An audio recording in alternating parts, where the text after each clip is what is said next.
I want to welcome you to our Veterans Day celebration. We will now host the colors, and if you would, rise and show honor to the flag as it passes. Color guard, forward march. Color guard, post colors. I pledge allegiance to the flag of the United States of America and to the republic for which it stands, one nation, under God, indivisible, with liberty and justice for all. You may be seated. Thank you. Color guard.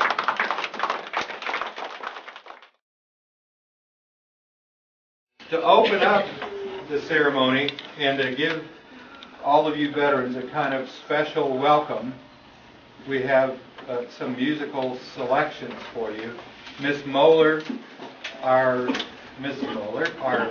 music teacher, has found and taught 3 military songs you'll all recognize. So if you would, Miss Moeller, present our music.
Thank you all.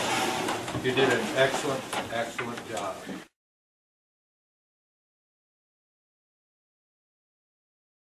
Sandra, would you stand up for just a minute? I want you to look at this little girl. She's only been here for 5 days. And you can sit down. She didn't want to be in on the color guard, and she doesn't want much recognition or whatever. When she enrolled last Friday, she came in wearing the gray Army shirt. It says Army on it. It's the physical training, the PT shirt. And so I asked what is up with that, and I find out that her daddy is in Afghanistan. He's with the light infantry in the hills in Afghanistan. She just moved here from Fort Bliss. I'm sure she's probably missing him pretty bad. So, but I wanted you to know that. And we're here to honor those of you who have served in the military, and we're also honoring your father, Sandra. This ceremony or gathering is always of interest because we call on all of the veterans, and those of you who want to can stand or sit and address the crowd and say what you want to, and out of that the students always learn quite a bit. The flag on the front here actually belonged to Mr. Earl Love. Would you raise your hand, Mr. Love, so we know who you are? The gentleman back there. When he was in, he got in right at the end of World War II, and while he was there, it was you and your brother who were in service. There were two of them, and this was his mother's flag. When you have someone overseas in service, then you fly this flag or hang it in your window. That's the reason that we have the flag out in front of the school under the American flag, because that says that we still have people who are overseas. And it's a real pleasure is when you have a flag like that and you think about them all the time. A real pleasure is when they come home. Miles, would you stand up? That's my boy. The other one couldn't be here. His job wouldn't let him be here, but it was such a joy to have him come home. So that's what terribly exciting. One of these days we'll be laughing and smiling and thinking, oh gosh, this is a great day.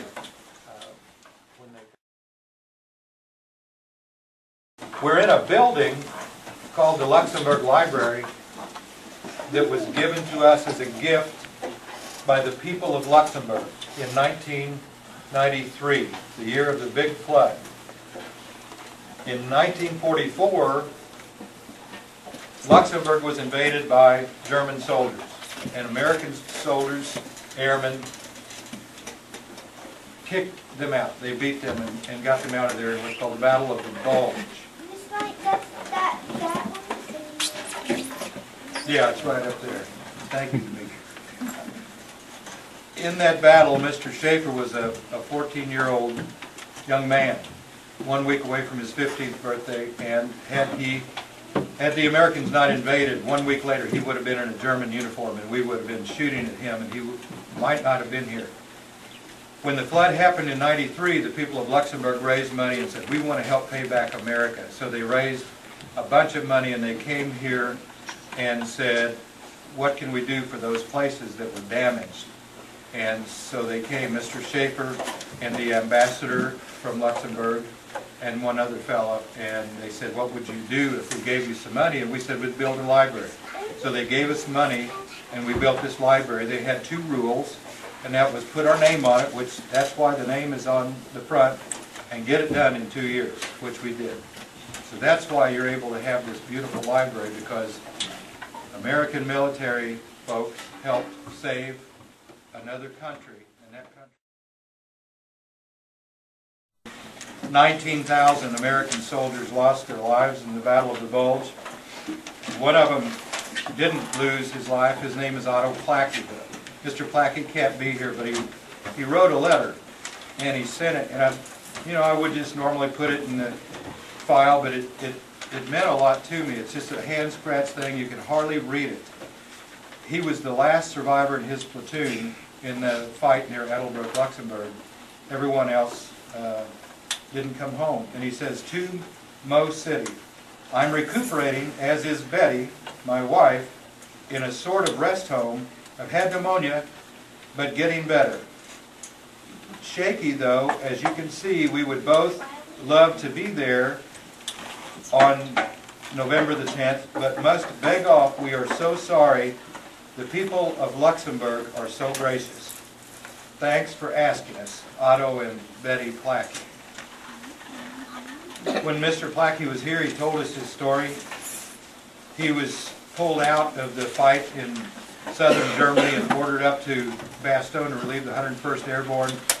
And on the way, Mr. Plackey's unit was confronted by General Patton, and he said, there's snipers down that road on the Edelbrook Road. I want you to go take them out. And that platoon went down that road, but it wasn't snipers, it was a whole regiment of Wehrmacht, the Germans' good soldiers. And those good soldiers wiped out everybody in his platoon except Mr. Plackey. Mr. Plackey fought as long as he could. A mortar round went off behind him. A piece of metal came into the back of his head and it knocked him down and out. The Germans left him because they thought he was dead. He looked like he was dead. But he woke up 2 years later and he was being carried on a stretcher. He was being carried so smoothly that he thought he was a German prisoner. He said, Americans they're not that careful. Germans are very well trained, and they were very careful in step so that that stretcher went smoothly. A little bit later he found out that that's not true, that the Germans were prisoners and they were being made to carry American soldiers to the American hospital. So he was greatly relieved. And he came and told that story after the library was open. He was drawn to this thing about Luxembourg. Why would Luxembourg put a library in the middle of the country and all that? We told him the story. He came for many years. Now he's unable to get here, but we remember him.